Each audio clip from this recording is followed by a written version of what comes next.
Good evening, everyone. I will call this Board of Aldermen meeting to order. If you please rise and join us for the Pledge of Allegiance.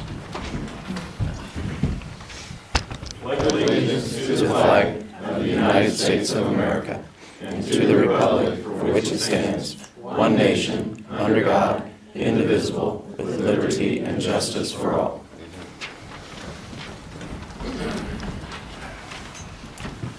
Mr. Clerk, could I have a roll call, please? Alderman Bowman. Present. Alderman Bockelman. Here. Alderman Reese. Here. Alderman Milner. Present. Alderman Dickerson. Here. Alderman Long. Absent. Alderman Turner. Absent. Alderman Leeson. Here. And Mayor Hassick. Here, and we do have a quorum. Good evening, everyone. We don't have any ceremonial matters for you tonight. So at this time, I will open the floor to public participation. Anybody who has anything to bring before this board, you may step forward at this time.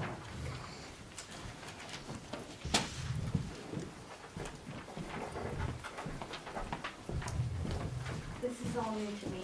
We're gonna give Brandy your name Yep. and address. 1406 Jefferson Parkway. Okay.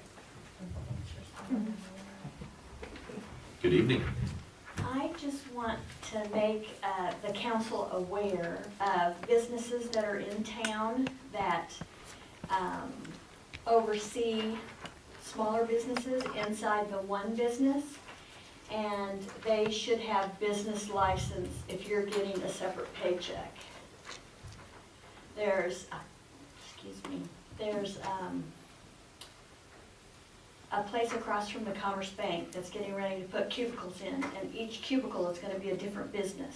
Mhm. Or maybe one business might have 2 cubicles. Mhm. But will each place have a business license, or will it be underneath the name of the place that's renting the place to them? Look it up and see if it's a business that has to be licensed or not. And then also the new massage place. Each one is a separate business because they're their own subsidiary business, but yet they don't have business licenses. That's kind of like the cosmetology thing. How's that? Cosmetologists don't have to have one, like, we can be. we But can it's a rent business. booth. It's still a business. I was If just you get saying, money like, separate from the business that owns the building, you're a business. I've paid all these fees for almost 30 years, and so you're a business. Abby, can you be sure to look into that? I know we have like the barber shops and And I mean, hair if you want salons. to get technical, each doctor's office should have a business. I think they're exempt. Well, but they're a business. We will definitely look that up for you. Okay. Is there anyone else? Seeing no one, I will close the public participation and we'll move on to the approval of the minutes. First tonight, you have the approval of the minutes from the regular meeting of March 4th, 2019. Move to approve. second. Motion from Alderman Dickerson and a second from Alderman Levison. Is there any further discussion? All those in favor? Opposed? Minutes are approved. Next, you have the minutes from the executive session on March 4th, 2019. Move to approve. Second. I have a motion from Alderman Levison and a second from Alderman Dickerson for approval. Is there any further discussion? All those in favor? Aye. Opposed? Minutes are approved. Moving on to our agenda items. First tonight, we have the fire chief as our ISO rating release. Good evening. Evening. Kind of give some good news that we've kind of been holding on to for a little bit, the proper way to release this, and we decided we would release it this way. Initially, the city of Harrisonville, for probably about the last 6 to 8 years, it had a class rating of 4. With some new changes that have happened within the department itself and within new rules and governing for ISO, we've now dropped to a 3, which is an improvement over what we had before. I'm hoping to bring the rating down a lot more in our next audit, which I'm going to try to initially try to do probably in 2020 or 2021 again. So just some good news basically what that basically means is that some people will see some decrease in their homeowners insurance, and they won't see a significant drop, but they will see a little bit of a drop. lease in a commercial type thing, they'll see them more in practice because they pay more, so. It's never a bad thing. So you would like to see us drop down even then to the next number, which would be a 2? The two. And what would we have to do to accomplish that? Some of the things that the ISO had recommended was more staffing, and another department. It's basically state that the city meets most of the criteria for including our water system, which is basically a class 1 rating. Mhm. So there's just a few things that would take time and money to get us down to the lower rating. What is the rating of the surrounding cities? I believe Belton is a class 1, I believe. Don't quote me on that, at least some it is. Decatur, I think, is a 4, I think, and then your surrounding districts, they run, just depending on how close they are to a fire station or to a fire hydrant. Okay, thank you. And when they talk about 3X, this is gonna get released on Facebook and then on the city's website after tonight, and basically everybody's gonna ask, well, what's a 3X? Well, 3X means we have 2 small areas on the southern border of our city that are not within 1,000 feet of a fire hydrant or a fire station. So, when you Google map that area, it's in the middle of the field. And so when you have a bordered city limits, basically what it states is the whole entire city limit has to have the circumference from 1,000 feet of everything. So I'm gonna get a lot of questions about 3X, so I figured I'd answer that right now.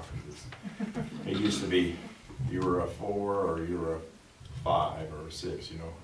So 3 is a pretty good step for us, I think, and it's somewhat of a goal. That's good, pretty good. All right, well, thank you for Congratulations. sharing. Appreciate your leadership. Moving on, I think the next one is yours, Council Bill 14.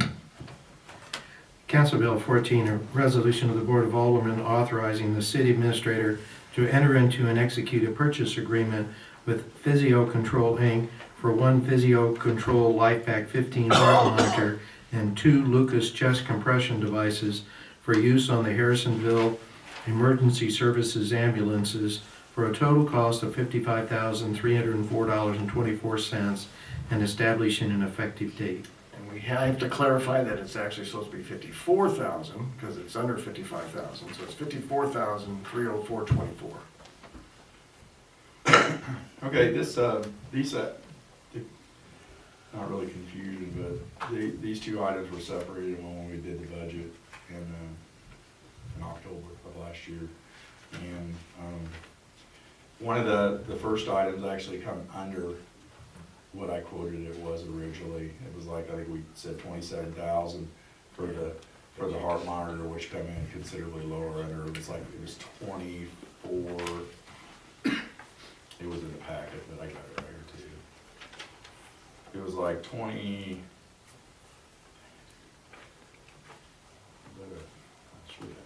It was 24,681.28.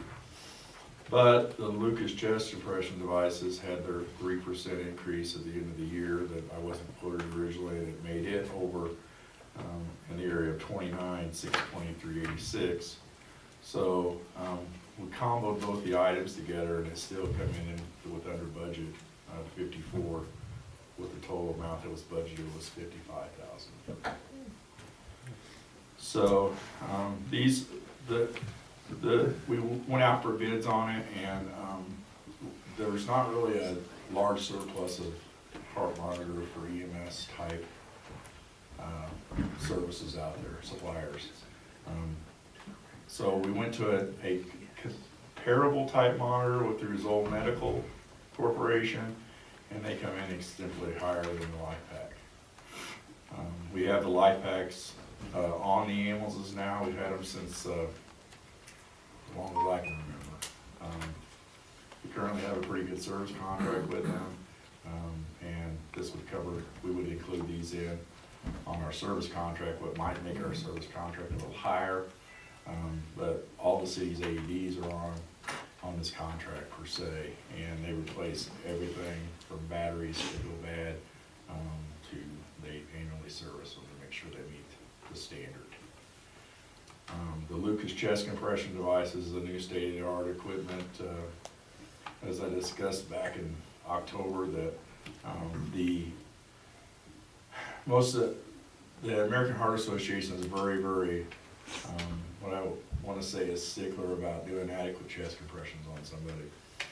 And they state that anybody that thinks they can outdo everybody else doing chest compressions on somebody is pretty wore out after the first 2 minutes. And so this would not be any switching amongst people. You would apply it to them, and it would constantly do chest compressions on them until you either A, got a pulse back, or you would terminate the person that didn't have a heartbeat. That's not the right word to say. Pronounce, determine. Say the, in a sense. So, We got the idea. this is gonna be a pretty good, this is gonna be a really good improvement. This is kinda, whenever I started in the business as an EMT, the EMT was designed to do nothing but chest compressions. They were the ones that were supposed to do it the whole entire time, and yes, I've done a lot of them, unfortunately. But this is gonna be something that would basically keep them, get more people to have better hands on the patient while this machine does it all for us. And I looked through several different types. There's several different types out there, and this is the best one that I can find, and it's gonna work on our service contract, and kinda wanna stay with what we got. Sounds good. So any other questions, or? I have a couple of questions. What is the life expectancy of the physio control life pack? How long does that last? It depends on how long, like the example, like the one we're replacing where it says the old Life Pack 12. Mhm. The issue why we're replacing the old Life Pack 12 is one, it's probably 15 years old in a sense, and Physio Controls basically stated that they're not servicing it. Parts and that kind of thing. So, I mean, it's really dependent on, like, if next year they come out with a Life Pack 20, you know, eventually the Life Pack 15 is gonna outdate itself and collect dust like everything else does after a while. And then my next question is, the Lucas chest compression device, when you arrive at the hospital and you're utilizing that, are you able to transport the patient into the emergency room with that Yeah. still going? Yeah. Okay. The minute it's put on, it does it until you shut it off. So it's a portable Yeah, device it's a that can go portable on the gurney? It basically has a platform. I really probably should include a little literature on it. But, it's basically a platform, and it has a device that goes up and over the chest. And it's got a cylinder on it with a plunger, and it's sits in the middle of the chest, and you just set it down on top of it and adjust it, and Very neat. it goes down. Okay, thank you. Eric, what will we do with the ones we've got now? I mean, they're still working, correct? That The we life- just can't get them serviced? The Life Pack, Uh-huh. the Life Pack's gonna be traded in. Okay. We get, it was in there. We're getting, about $3,500 trade in on it. So they'll probably, I don't know what they'll do with it, but it's like a brand new car right there, so. Okay, is there any other questions? I'd like to make a motion to approve Council Bill 14 to amend it to read at the cost of $54,304.24, whereas Physio Control Inc. submits the lowest bid total. Have to amend it. Okay, did you get all that, Randy? I did. Okay, I have a motion to amend Council Bill 14. Do I have a second? A second. Okay, second from Alderman Levison. Is there any further discussion? All those in favor? Aye. Opposed? All right, now, we need to have it read again, or we good? I'll read it again, it's just, I don't know that we really need to read it again. We could move it to a second reading if you wanted, but since it's been amended, just for clarity's sake, I think it's always good to reread it. Sure. A resolution, well, let's do it this way. Council Bill 14 as amended, a resolution of the Board of Aldermen authorizing the city administrator to enter into and execute a purchase agreement with Physio Control Inc. for one Physio Control LifePak 15 heart monitor and 2 Lucas chest compression devices for use on the Harrisonville Emergency Services ambulances at a cost of $54,304.24 and establishing an effective date. Okay. Now, do I have a motion to approve Council Bill 14? Make that motion. Second. A motion from Alderman Dickerson and a second from Alderman Milner. Is there any further discussion? All those in favor? Aye. Opposed? And Council Bill 14 will become Resolution R009. Thank you, sir. Council Bill 15.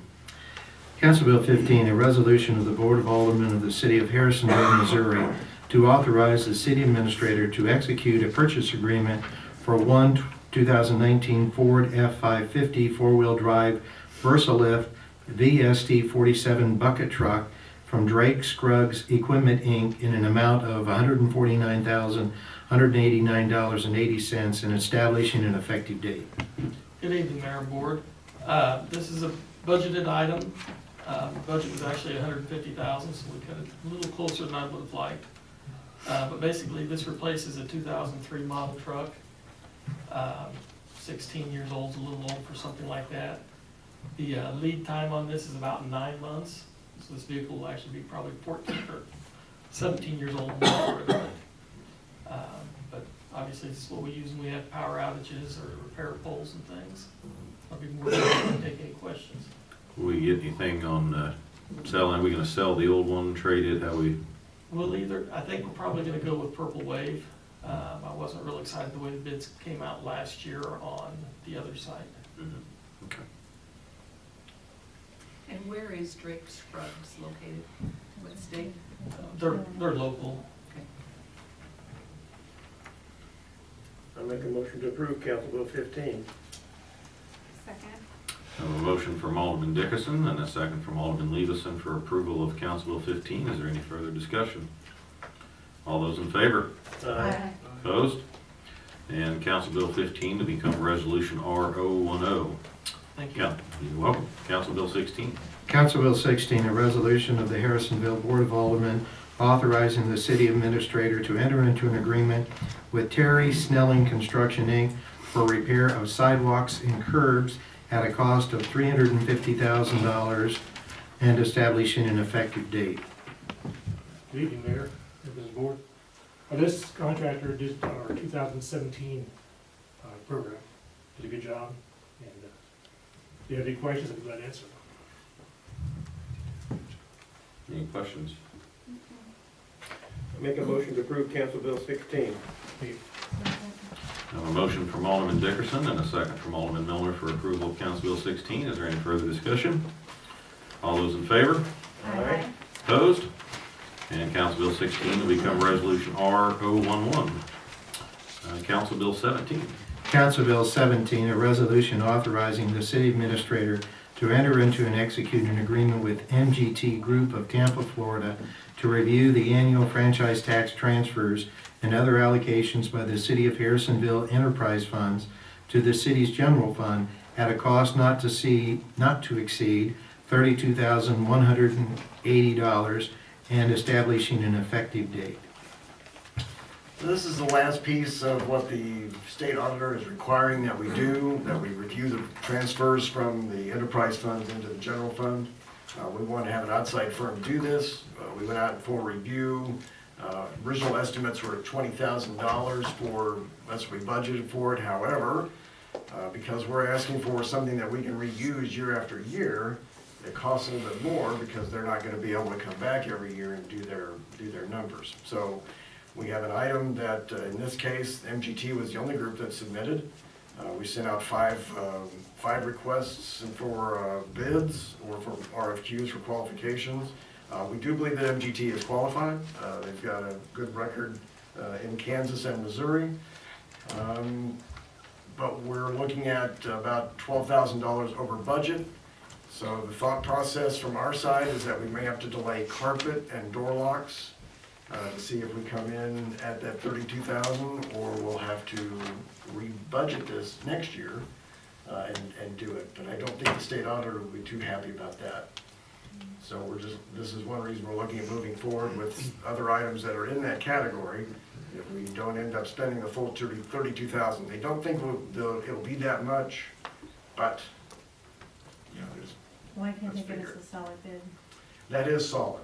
It won't be any higher than the 32,000. They think they can come in under that if, you know, we have the information ready that they need, have it accessible, they can go through the calculations pretty quickly and it'll be done. Can you break that down just a little bit for me? For $32,000, I want to know what they're doing. So every year, part of our budget process is to determine how much money is going to be transferred because of what the administrative part of the city does for the enterprise fund. So for the electric, the water, sewer, those funds pay so much into the general fund. So we're going to ask them to do that calculation. That we have a formula that we use now, but the state auditor doesn't think it's accurate. So they're going to figure out what that amount should be based on staffing, the amount of time that people spend with water billing, because they're not paid directly out of the water or sewer department, they're paid out of administration, but it's part of that process. So that money has to be transferred in to help pay for that process. We've got human resources, my administration, Marcella's duties as finance director, all of that adds into what gets transferred over. I would like to just modify what he said just a little bit. I think if you look at the audit, what it says is the city did not document well, rather than say they think the city is necessarily wrong. So, and the audit also says this is something the city ought to be reviewing and having reanalyzed every so often so it will be properly documented for these transfers. So that's what MGT will be doing, and we negotiated a little bit and revised their contract, so we think it's a good agreement for the city at this point in time. I think part of the issue is, like any other company, they'll need to dig into the numbers before they probably know exactly how much time they'll need to spend analyzing it and coming up with a spreadsheet that the city can use in the future for future budgets, and that's indicated in the contract as well. So I have a couple of questions then for you, Mr. Fairfield. So you said that this is to document then the calculation, not necessarily that the formula is wrong, Right. but just to document the calculations. So I know that prior to Nicole Galloway being state auditor, the previous state auditor said that our formula calculations were okay, but it sounds like the city just wasn't documenting those like we should be. So I have a couple of concerns about this because I think $32,000 is a fair amount of change. I'm concerned that, first of all, we're using a Florida company, and I'm wondering if maybe if we've asked for a bid at the wrong time of year, because this is tax season, I would consider that we would go back after tax season is completed and perhaps put it out for bid again and see if we might get a better bid. That would be my first suggestion. Comment? I don't know whether or not this is the... So this is the second time that we went out for RFQs, trying to find a company that would do it. First time we got no responses back. So we researched more, found MGT out of Wichita. They're based out of, their headquarters is out of Tampa, but they are based out of Wichita. So they are closer and across the continent. So I don't know if we can go out again and search for another company based on the fact that it's a fairly particular type of request that we're putting out there. I just think that there's not a sense of urgency that we have to do this. So I'm thinking that if we rebid it after tax season, we might get a lower bid from someone. That's my first point. My second point is, if you want to spend this money, and this is for calculation of enterprise funds, then perhaps the enterprise funds ought to pay a portion of this, instead of it coming out of the general fund. And we budgeted out of general fund, so, I mean, that was what we presented as when we did the budget originally. Doesn't mean we can't look at trying to pull some out of the If other funds. if there's a $13,000 deficit, then you're saying you're not going to recarpet the offices and you're not going to put the lock on the door, then perhaps that 13,000 comes from enterprise funds. So in their contract too, and I was just noticing this, are they going to come here and stay here for a period of time to get it all done at one time? Is that kind of what we're thinking? If it's the same as our other auditors, they usually come in, collect the information, and they take it back to the office, do the work, and then send us the results. And we were thinking these people are coming from Wichita as opposed to Florida, because in here I noticed we're paying all their travel expenses, their lodging, their meetings. I mean, I would think for that chunk of change, it could kind of take care of some of that stuff for themselves. Well, and this 32,000 is not, as he said, is not a set number. That's the maximum number. It could be much less than that, but it won't go over that amount. Could be, but might not be. Is But there again, a reason why our own local? I was still auditor- speaking. Would you mind not interrupting me, please? This is something, I disagree on the urgency. This is something that was brought forward in the state audit. The people asked for that audit. They want to know, is there the idea was, yes, there was no justification. There's no documentation to justify what we transfer.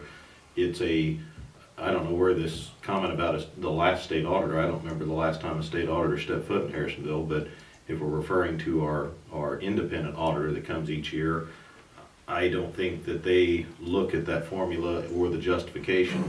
I think this is something that needs to get done. Yes, it's going to cost a little money, but it's a third party. It's not something we can do in-house.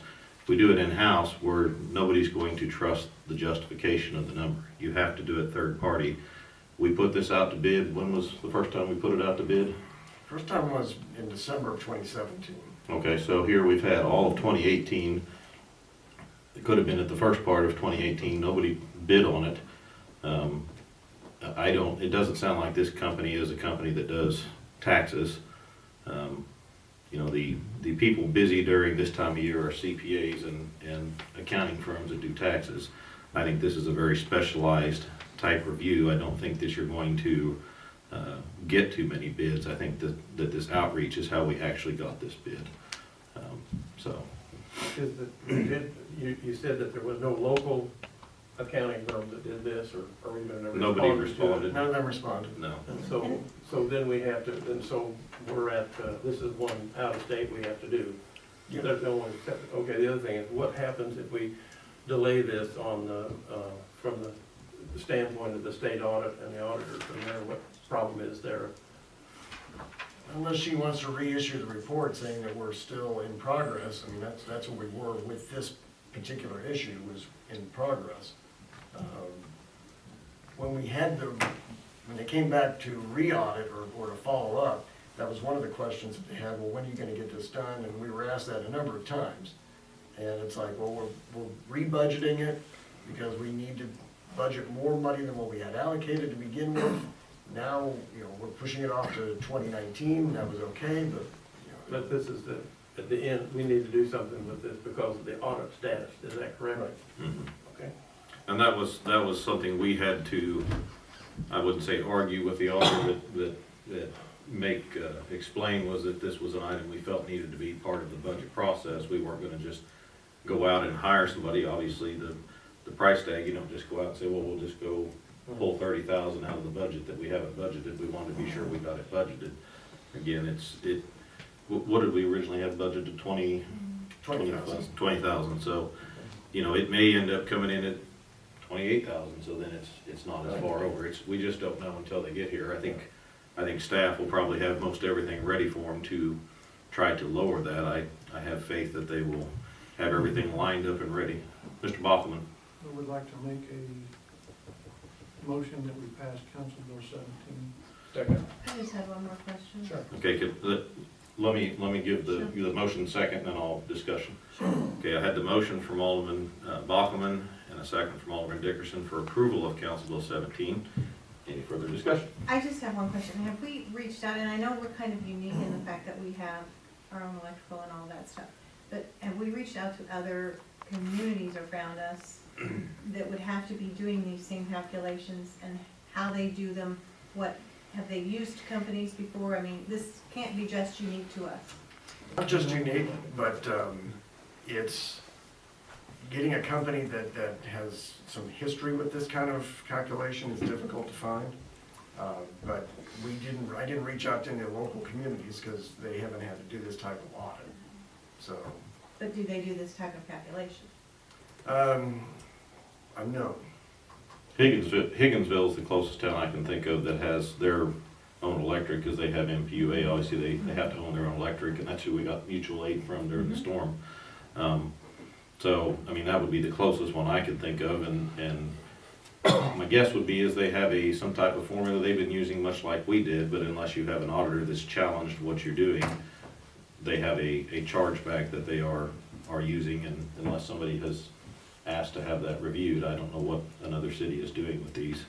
But it is because we have our own electric utility. Well, that's why I'm pointing out, Higginsville Most has its cities own don't have electric. it. Higginsville does, Yeah. we do. Right. Yeah, but I guess my only thought would be before we approve to spend this amount of money, you know, if we would happen to be calculating ours the same way someone else is, but they just haven't been audited to tell them you're doing it wrong, maybe we could check into that and make sure, then we could go back to the auditor and say, well, you know, just because so-and-so is doing it the same way we are, so why would we have to spend $32,000 just to appease you?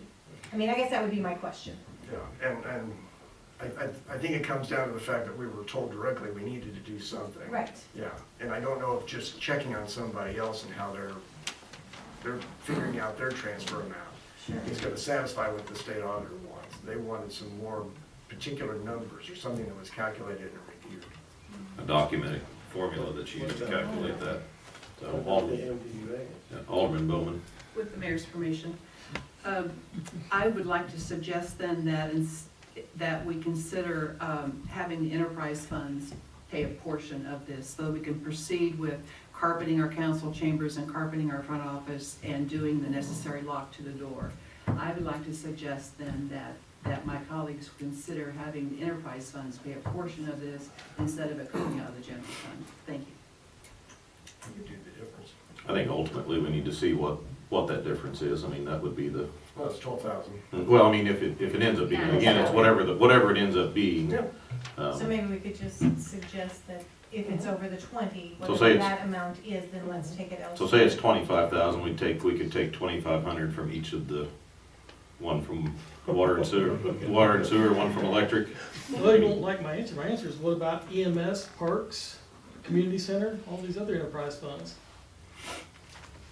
Yeah, so the only other one technically is, because EMS is back under general fund, it would be the community center, Mhm, and they don't have any money. mhm. So, but we'll find something equitable.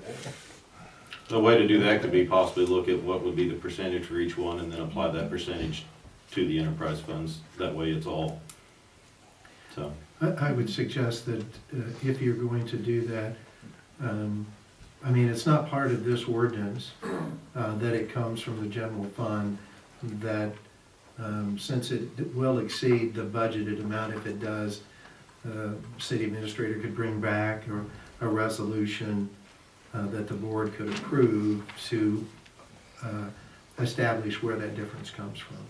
That- So we can approve the resolution as is for the hiring, and then the actual payment then would be another resolution. Yes, I think so, because That would probably it's be more. stated, you've stated in here it's the cost, it doesn't state that it absolutely has to come out of the general fund, and since it's a not to exceed amount, we still don't know what the final amount will be. So I would suggest, in order to go forward, if you wanted to go ahead and pass it this evening, and then see what the numbers are, and then the city administrator could bring back a resolution that says this is how we want to adjust the budget to accommodate the final payment. Basically, it can have a breakout of how each fund is charged. That sounds good. Sound good? All right. That's great. So we don't need any modification to the motion that was I don't made, think so tonight, Okay, so I got because you it. don't know what the final number is going to be yet. And here's my final comment, if I might make a final comment. I still feel like $32,000 is too much money to pay for this, and I still feel like if we would postpone it and go out for bid at a later time, we might get an amount that would be less of an impact to our citizens, that's all. Okay, any further comments? This is a resolution, so all those in favor? Aye. Opposed? And Council Bill 17 will become Resolution R012. Next, I will open the floor for the public hearing on the Southland Shopping Center for the proposed change in zoning from C1 local business zoning to C2. If there's anybody who would like to speak on that subject, now is your opportunity.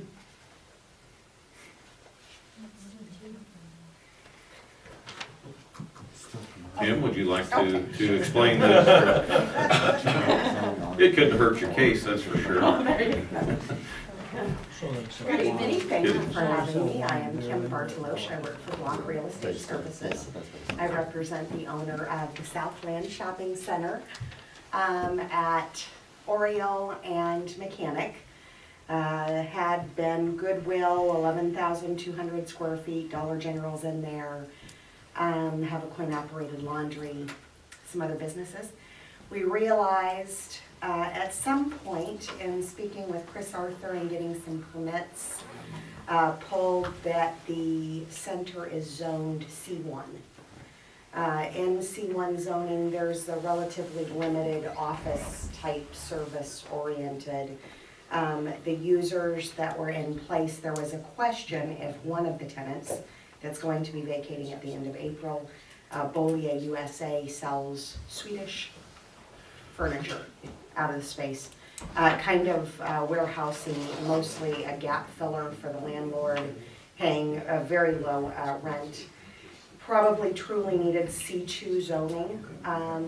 Most other shopping centers are C2 zoning.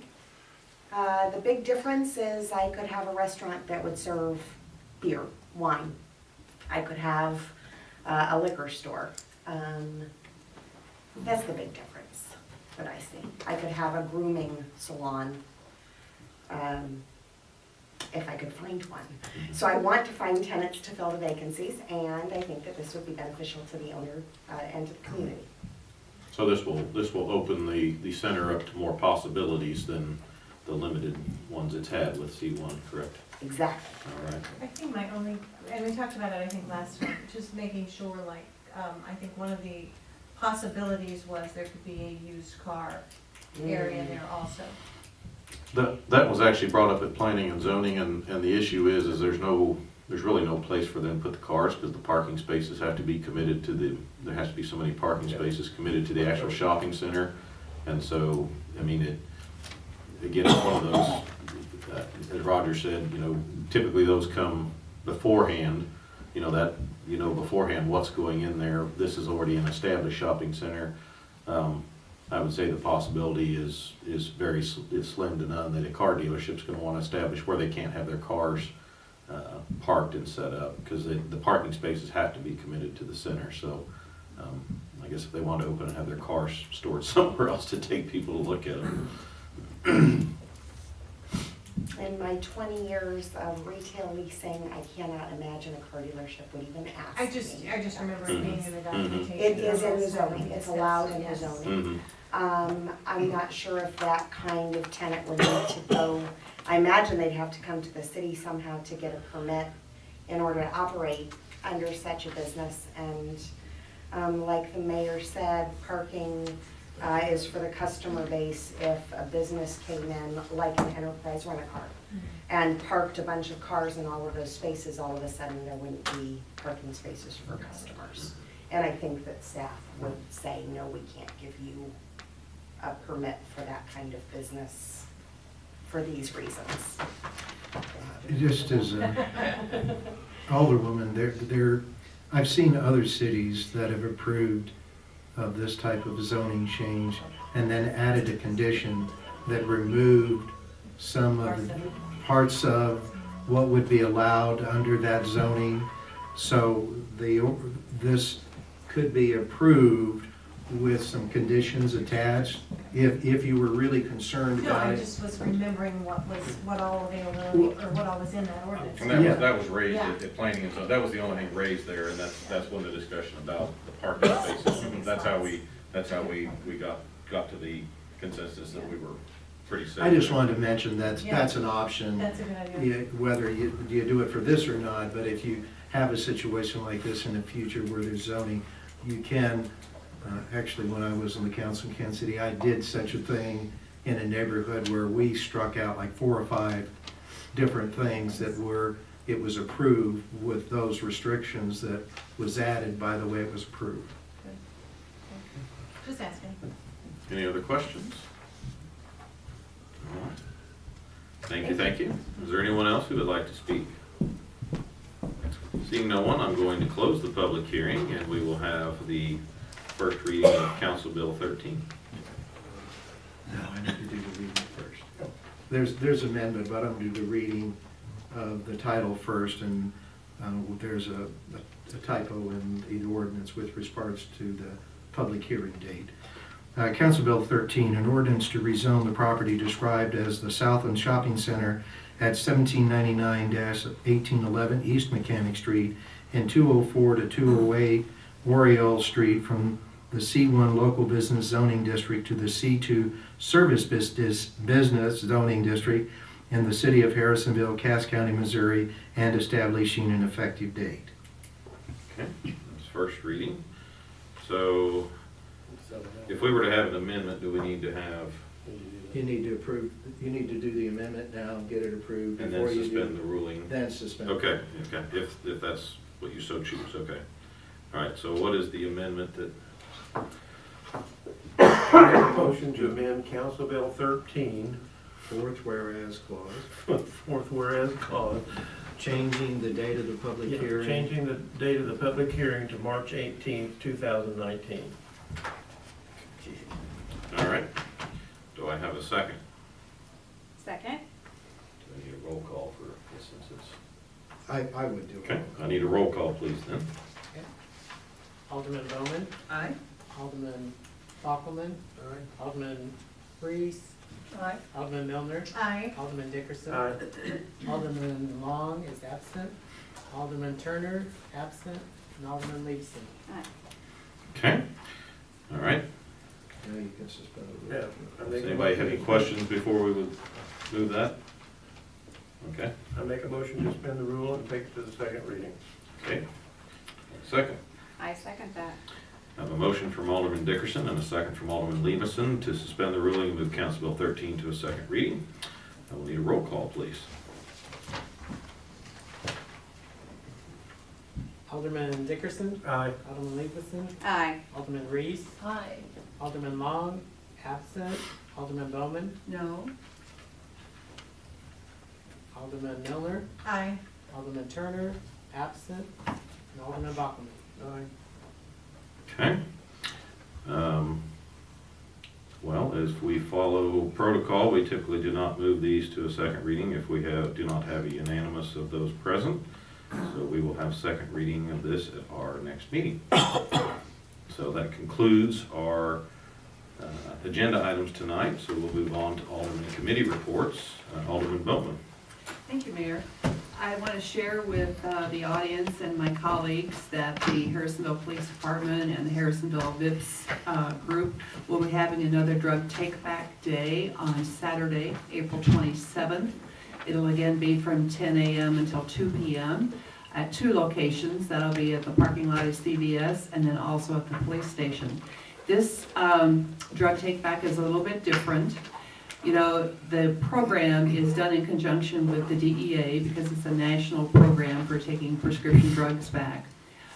We had a DEA agent whose name was Terry Branson, who died quite tragically a few weeks ago in an accident. And so this particular collection event is going to be done in his honor. So it'll be for Terry Branson, and it'll be the Drug Take Back Day. I would encourage you all to check out your medicine cabinets and get any unexpired prescription or non-prescription items out of your home. They are a hazard to your children, they're a hazard to your families. They are an open invitation for someone to break into your facility to take those and to steal them. So just want to make sure everyone knew about that for Saturday, April 27th from 10 a.m. until 2 p.m. Thank you. All right, thank you. Alderman Bachman, Alderman Reese, Alderman Milner. Alderman Dickerson. Well, I'd just like to say, to remind everybody that a lot of rumors flying around about different things going on, what the city's been supposedly did or didn't do, or what candidates. Make sure you do your research and look things up. We have a good website to look things up on. Also, I'd like to say that about our audit. The state audit was not an idea of the mayor's or this board. It was promoted by the citizens of Harrisonville. And every time that you disagree with that, you disagree with the citizens of Harrisonville. It was not initiated by this city. It was initiated by the citizens. I want to remind everybody that that's what it's about. It's not about us here. This was brought on through the citizens wanting our city audited because it didn't feel like it was run right. It wasn't any of us that did that. Now, some of us may have collected petitions or signed it, but that audit was from the citizens. They asked for everything in there. They want to know how their city was run and where their money is going. And when people make slams about that, they're actually slamming what the citizens of this town wanted. So I just want to remind everybody that that's what it is about. That's it. Alderman Leavison. And I just want to second what David said, because I think that it's important that there's checks and balances and that everyone's held accountable. And audits are necessary. And it's a good thing. There were things found to be not totally perfect, and we know about them, and now we're trying to make corrections and do what the state auditor is asking us to do. And I believe that we should be doing that. Had that came to a vote tonight, I would have gone for voting for that, to do what the state auditor is asking us to do. It just makes sense. Okay. So, that's it. All right. Mr. Welch. You've got your report in front of you, if you have any questions about it. I do want to draw your attention to where the TV is, over by the wall. We received a present from Cat Construction, and it was pictures of the new water plant. Go ahead. I'm sorry. I just would like to say something when you're done. Oh, okay. I'm done. I want to correct the statement I made. Drake Scruggs is not they're not local. They're Springfield, Illinois. So, sorry about that. Okay. So we'll hang those pictures up. Is it going to be at the We'll plant? get the water plant. Okay. All right, but that's right along the wall over there. Yeah, I'd encourage you to go look at it. It's very interesting to see the change. It kind of puts it in perspective when you see the plant before and after. So it's very nice that they provided that for us. Okay. Any update on when we think we can start doing tree limbs? I know it's beginning to dry, but then there's also rain in the forecast again. I try to judge it somewhat. My yard is usually one of the slower ones to dry, and it's getting there. I just wondered what the conditions were out there across. If we could get a couple of weeks of weather like we've had the last couple of days, it would dry out enough we could collect. Okay. The process would end up being, we would collect limbs. Once we have collected all the limbs, then we will find a air curtain and start the burning process. That way we keep it running 24 hours. Okay. Process will go much smoother that way. Can I ask a question about that? How are we gonna help residents that can't get their limbs to that drop-off spot? There are a lot of elderly people in town that have stuff in there. How are we gonna help them? We haven't put together a formal plan on anything like that. We've been getting some notices in saying that there are groups that will do that. So we're collecting that information, and then when we're ready to kick it off, then we can get that information out to the residents who need it. And how will we do that? Probably will depend on who we know. I mean, if they're asking for help, I'm not sure how we're going to be able to verify that. I think it would be through, the information that people know about each other. Is there something that could be put in the Harrisonville Happening? You mean to get the information out, or? So that residents know that there is some assistance available for people who can't haul limbs themselves. We'll put it in the happenings on the website, Facebook. We'll put it everywhere and get it out there. We'll have to do that 3 to 4 weeks in advance so we can cover all of our bases. But yes. Thank you. I have a feeling you'll have quite a few people step up to try to help haul those. I mean, I know in my own neighborhood, I've got several elderly neighbors that, I mean, they can load, they don't necessarily have the vehicle to haul it, and I fortunately have access to a big trailer that I can throw them on, and what he said, if we load them, I'll haul it, so I think we'll see a lot of that around town, everybody pitching in, and we have had discussion about those who can't pick up. We will make sure that we get it addressed one way or another. We'll want to start with the voluntary drop-off and see how far we can get, because I think that would be the most feasible thing, if we can get most of it done that way. So, very good. Along that same line then, just to remind everybody, April 1st, it's Monday, that's when the good day to start. On Monday, you can start putting your yard waste out again. I mean, obviously, you can call now if you have bags that need picked up, and the municipal waste will schedule to come get them. But starting April 1st is when we get back to our normal, they pick it up weekly, so I know I have some piles in my front yard that will hopefully get bagged up this weekend, so I'll be ready for that April 1st week to get my bags of sweet gums out to the trash. Last thing tonight, I received a flyer. They are doing a volleyball tournament on April 6th. All of the proceeds from this event are going to help the Shepherd's Food Pantry. There's some flyers up here I have. It's $120 a team, must be 18 years or older. They're going to be doing this up at the high school at 9 o'clock on April 6th. That's a Saturday. So if you know anybody who likes to play volleyball and would like to contribute to a good cause, I know that the food pantry has struggled the last year. I know we collected the food at Martin Luther King Day. I know it was a big help to them. They're hoping, like I say, the money actually goes a lot further because they can buy the food cheaper than what we can. So anybody interested in that, you can, and it's been shared out. I think it's been floating around on Facebook. But anyway, that is all I had this evening. I make a motion to adjourn. Second. Motion from Alderman Dickerson and a second from Alderman Milner for adjourn. All those in favor? Aye. Opposed? We are adjourned. Good night, everyone.